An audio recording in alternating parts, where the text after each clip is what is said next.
J'ai monté un PC gamer à moins de 1000 € et il se trouve juste là. Bon, il est un petit peu bizarre, mais je vous rassure, c'est bien un PC, c'est juste qu'il est pas dans un boîtier conventionnel. Encore aujourd'hui, en 2024, il y a beaucoup de gens qui se posent la question, est-ce qu'un PC à moins de 1000 € ça vaut le coup? Est-ce que c'est plus ou moins équivalent aux consoles next-gen en termes de performance? Est-ce que ça fait tourner les derniers gros jeux? Ce sont des questions qui reviennent quand même assez souvent parce que tout le monde n'a pas le budget de se faire une config à 3000, 4000 €. Et de toute façon, dans la plupart des cas, les configs aussi onéreuses finissent par ne pas être usées à leur plein potentiel. Donc aujourd'hui, moi je vais déjà vous présenter ce que j'ai monté comme config, comme ça vous avez une base et vous expliquer comment moduler cette base en fonction de vos besoins. Parce que même si je vais vous présenter une config type à moins de 1000 €, sachant qu'elle est bien en dessous, hein, on est entre 600 et 700 € il me semble, eh bien vous allez totalement pouvoir vous en servir comme base et changer certains composants si besoin en fonction des tips que je vais vous donner. Donc pour commencer dans ce PC, on a un Core i5 12400F de chez Intel. On peut facilement le trouver aujourd'hui autour des 100-110 €. Il fonctionne très bien en jeu, il est bien pour effectuer certaines petites tâches, il est facile à refroidir, donc voilà. C'est vraiment une belle pièce pour les petites configs de jeu. Pour la carte mère, je l'ai placée sur une B660M Mortar de chez MSI, mais vous allez voir dans cette vidéo que vous êtes totalement libre de prendre plus cher ou moins cher, ça dépendra de vos priorités dans votre config, et c'est valable également pour tout le reste. Pour la RAM, j'ai pris de la Kingston Fury Beast, deux barrettes de 16 Go cadencées à du 5600 MHz. Pourquoi 32 Go? Je vais vous l'expliquer après. Moi, je suis totalement partisan du 32 Go, même si aujourd'hui on n'en a pas forcément besoin, enfin du moins pas tout le monde. En tout cas, c'est ce que j'ai mis dans cette config et je vous explique un petit peu plus tard pourquoi. Pour refroidir le processeur, j'ai un Noctua NHL9. Niveau ventirad, il y a vraiment beaucoup de choses à des prix super bas, notamment chez Thermalright. Et comme je l'ai dit, un 12400F, c'est vraiment pas difficile à refroidir. Pour le stockage, j'ai mis un petit SSD NVMe de 1 Tera. C'est la base, vous pouvez mettre plus, moins, je vous le conseille pas. La carte graphique, c'est une RX 6600 de chez XFX. Je pense que ceux qui suivent ma chaîne savent que j'idolâtre cette carte, je la trouve vraiment géniale pour son prix. Et malgré ce qu'on peut en penser, encore aujourd'hui, alors que la génération 7000 d'AMD est sortie déjà depuis un moment, donc elle a une grande sœur, la 7600. C'est une carte qui est encore hyper efficace et qui coûte vraiment pas cher du tout. En ce qui concerne l'alimentation, moi je vous le dis, j'ai mis ce que j'avais sous la main. J'ai une 1200 watts qui me sert à faire mes tests, je l'ai mis dessus, mais vous avez absolument pas besoin d'autant pour une config pareille. J'ai vraiment mis une alimentation pour mettre une ali, mais il faut absolument pas prendre d'exemple là-dessus, ça ne sert absolument à rien d'avoir une alimentation aussi grosse pour une si petite config. Et pour finir, le boîtier, moi je n'en ai pas pris parce que c'était pour vous présenter la config, mais vous pouvez totalement partir sur un Q300L de chez Cooler Master par exemple, qui est une légende, qui a pas forcément le meilleur airflow possible, mais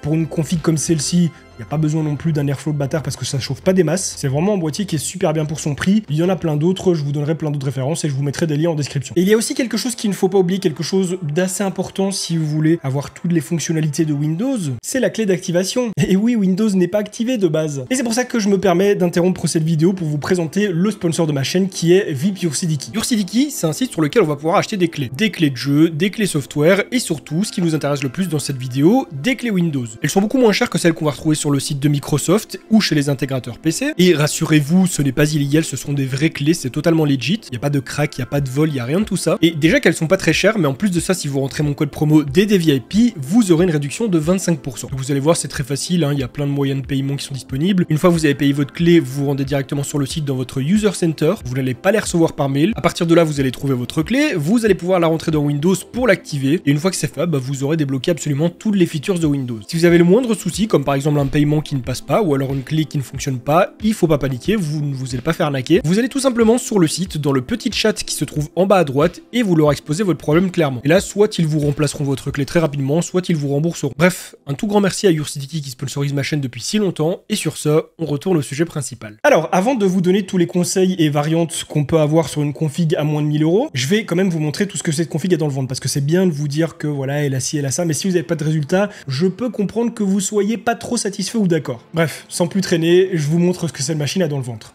Avant tout, pour les connaisseurs, je vous laisse quelques benchmarks qui ont été effectués sur 3D Mark. Si vous connaissez l'échelle de score qu'on a sur ces benches, vous aurez une idée de ce qu'a dans le ventre cette config. Je l'ai ensuite testé sur Microsoft Flight Simulator. Malheureusement, je me suis aperçu beaucoup trop tard que j'avais pas installé Afterburner et donc je n'ai pas le nombre de FPS.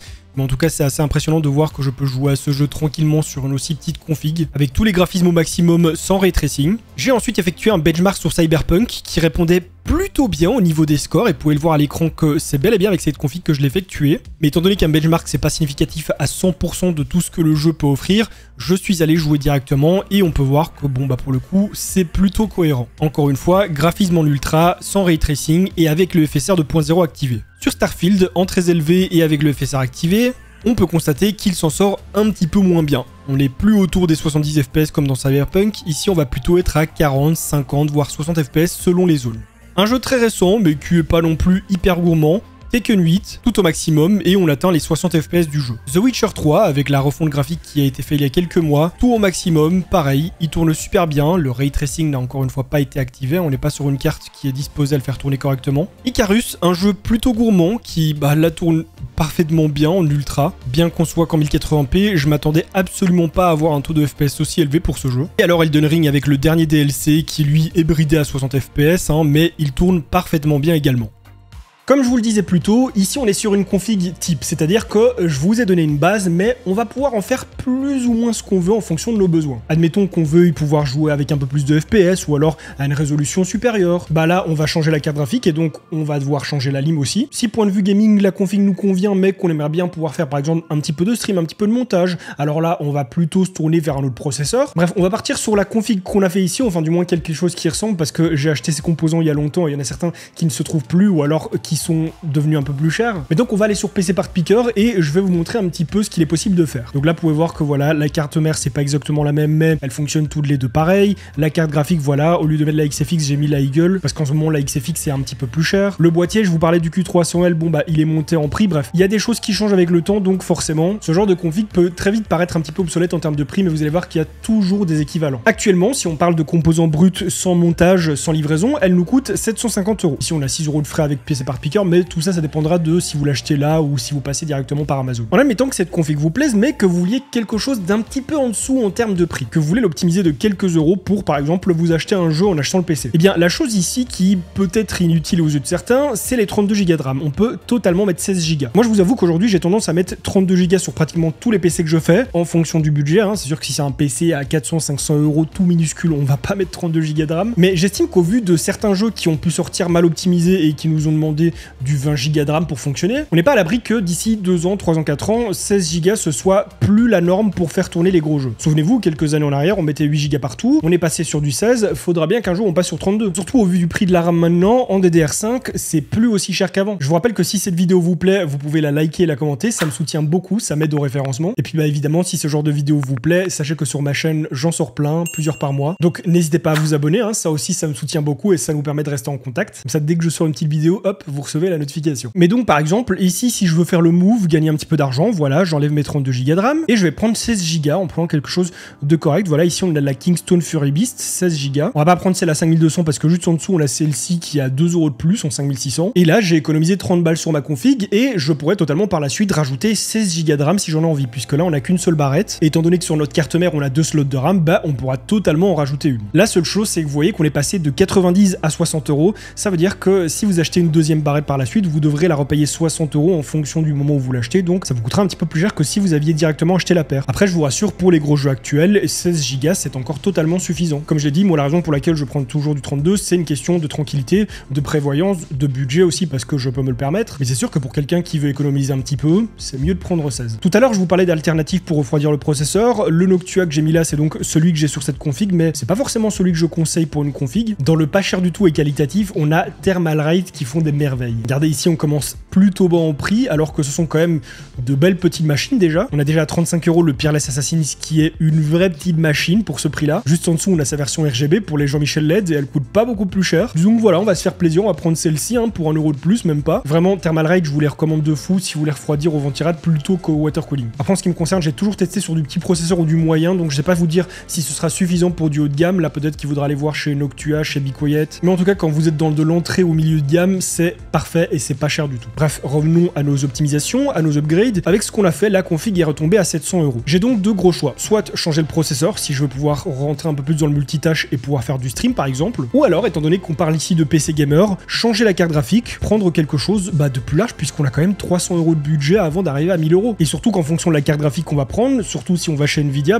on pourra même stream avec sans se fier au processeur. Donc enlevons la 6600 et allons voir ce qu'on peut faire avec. Est-ce qu'une 3070 serait envisageable? totalement une 3070 est envisageable. Et en plus, à ce prix-là, on a quand même accès à une ROG Strix, donc c'est assez cool. Et là, je sens qu'on va me parler bottleneck. Parce que oui, comme je l'ai dit un peu plus tôt, le bottleneck, ça existe. Et pour le coup, j'ai envie de vous dire que là, ce sera pas forcément le cas. Il se peut qu'en 1080p, le 12400F subisse un petit peu de bottleneck, et encore, je pense pas que ce soit significatif. Mais par contre, et ça peut-être que vous ne le saviez pas encore, mais plus vous allez monter en résolution, plus la charge va être déplacée sur la carte graphique. Et donc, en jouant par exemple en 1440p plutôt qu'en 1080p, le bottleneck sera encore moins présent sur le 12400F, même si, comme je l'ai dit, déjà peu présent à la base. Et la 3070 est une carte qui est totalement capable de jouer en 1440p. En plus de ça, ce qui est cool, c'est que si vous voulez faire du streaming, par exemple, vous n'allez pas avoir besoin d'aller chercher un processeur plus gros, étant donné que la carte graphique peut totalement le gérer. Avec une 6600, ça aurait pas vraiment été possible, parce que du côté AMD, c'est pas vraiment trop ça en termes d'encodage, surtout pour une carte graphique aussi petite, mais là, la 3070, elle en est totalement capable. Le seul point où c'est un petit peu chiant, c'est au niveau de l'alimentation. Et c'est pour ça que je dis souvent qu'il ne faut pas se limiter à une alimentation qui peut prendre en charge seulement la config que vous avez déjà. Si vous achetez une config que vous avez l'intention d'évoluer, il y a certains composants comme l'alimentation où il faut pas viser trop bas, il faut pas viser vraiment le juste prix. Parce que imaginons qu'ici, voilà, on est 450 watts. Si vous voulez effectuer une upgrade sur cette config, c'est évidemment pas l'alimentation que vous allez vouloir changer en premier. Vous allez vouloir changer le processeur, la RAM, la carte graphique très souvent en premier. Attention, quand on a un processeur comme un 12400F, il ne faut pas aller viser trop haut si vous voulez upgrade votre carte graphique parce que tout ne passera pas. Ce que je remarque, c'est que très souvent, les gens veulent soit rajouter de la RAM dans leur PC pour l'upgrade, ce qui ne demande pas une alimentation supérieure. Certains vont vouloir changer le processeur, alors là, ça dépendra beaucoup de ce que vous allez prendre par la suite et surtout de ce que vous allez en faire. Et donc voilà, imaginons que vous voulez passer de ce petit i5 à un i9. C'est déjà une charge en plus pour l'alimentation, pour le PC, mais si en plus de ça, vous commencez à utiliser votre processeur en faisant de l'overclocking, ce sera beaucoup trop. Non pas qu'il faille 500 watts de plus pour alimenter un i9 qui est overclocké, mais parce que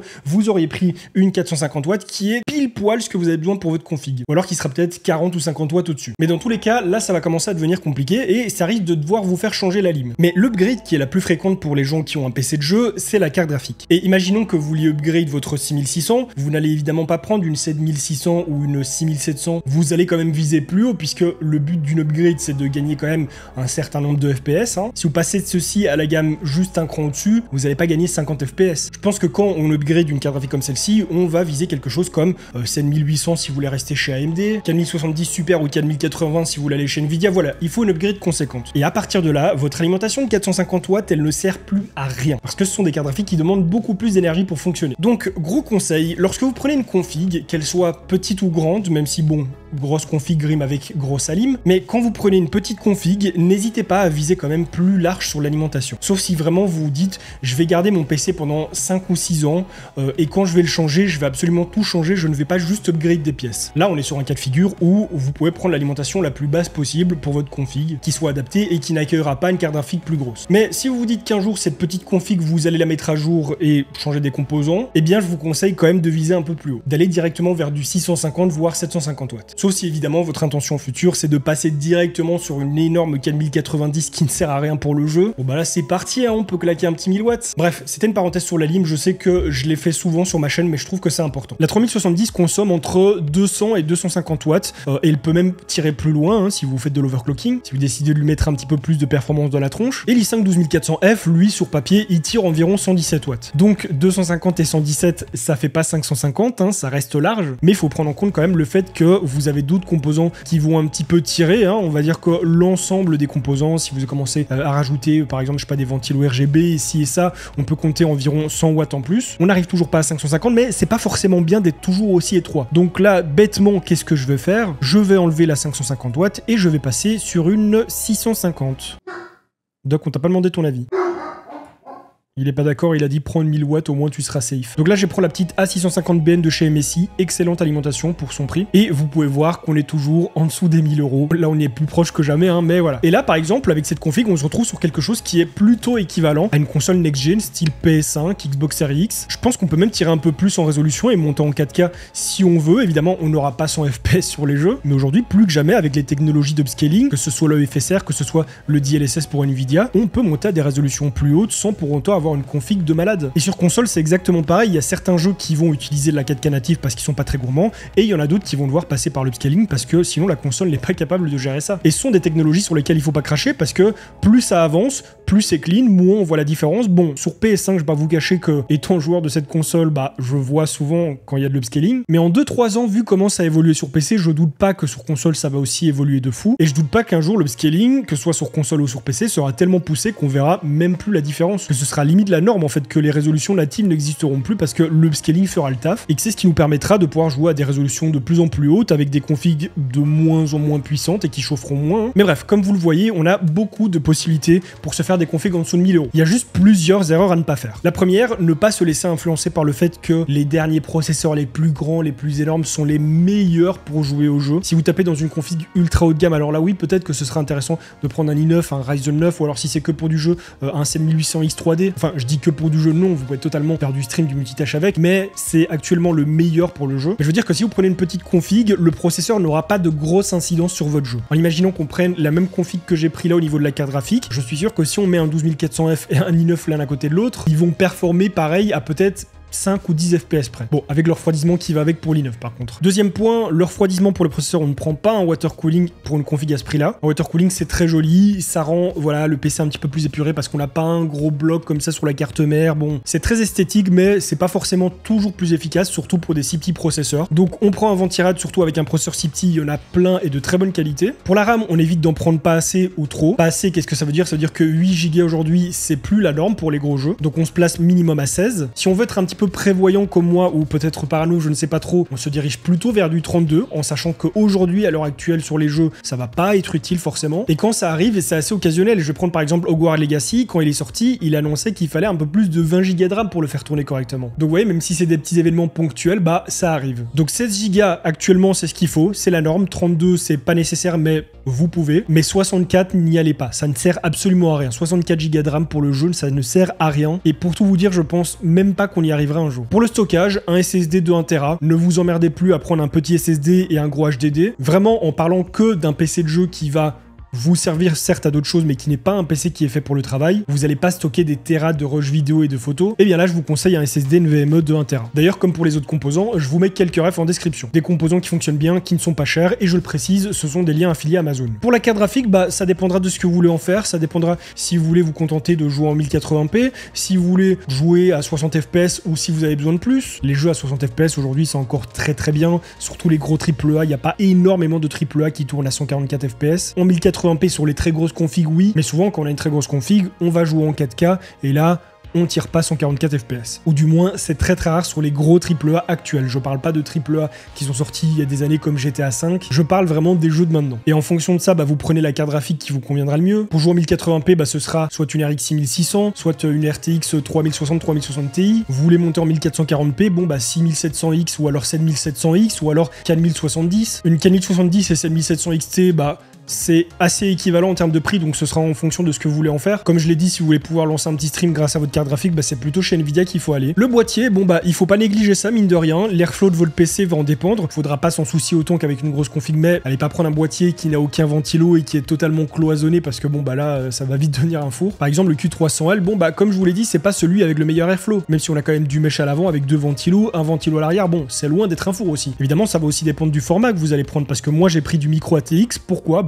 Déjà parce que c'est plus compact et pour une petite config, c'est suffisant et surtout, c'est souvent moins cher. Oui, le micro ATX est souvent moins cher que l'ATX, à ne pas confondre avec le mini TX qui lui souvent va être même plus cher que l'ATX. Les cartes mères mini TX et les boîtiers mini TX, je vous jure, pour des petits bazars de rien du tout, très souvent ils sont chers. Vous prenez par exemple le Q300L, ici on le retrouve sur Amazon à 52 €. Je sais pas pourquoi la promo elle est pas affichée sur PC par piqueur du coup. Et vous prenez toujours chez Cooler Master le NR200P qui est lui un mini TX. Directement c'est pas le même prix alors que c'est pas non plus le même airflow ni la même dimension. Et en ce qui concerne l'alimentation, comme je l'ai dit, on prend pas trop bas, mais on prend pas trop non plus. Ça sert à rien d'aller vraiment trop loin. Bref, je suis allé un petit peu dans tous les sens dans cette vidéo. Je me suis un petit peu éparpillé par moment. J'écris pas mes vidéos. Je me suis écrit quelques petits points importants dont je devais vous parler, mais je n'ai pas structuré, je n'ai pas écrit mon texte. C'est de l'impro, donc forcément parfois ça part un petit peu dans tous les sens. En tout cas, si vous avez des questions, n'hésitez pas à les poser dans les commentaires. J'y répondrai ou alors d'autres membres de la communauté y répondront. Si vous avez des questions plus poussées, que vous voulez des réponses assez rapidement, il y a mon Discord. Le lien se trouve également en description. Dessus, il y a des helpers qui pourront vous vous aider, mais également d'autres membres de la communauté qui s'y connaissent tout aussi bien que nous, voire mieux. Et si vous voulez voir d'autres vidéos de ce genre, bah, vous pouvez cliquer sur celle-ci ou alors sur celle-ci. Allez, prenez soin de vous.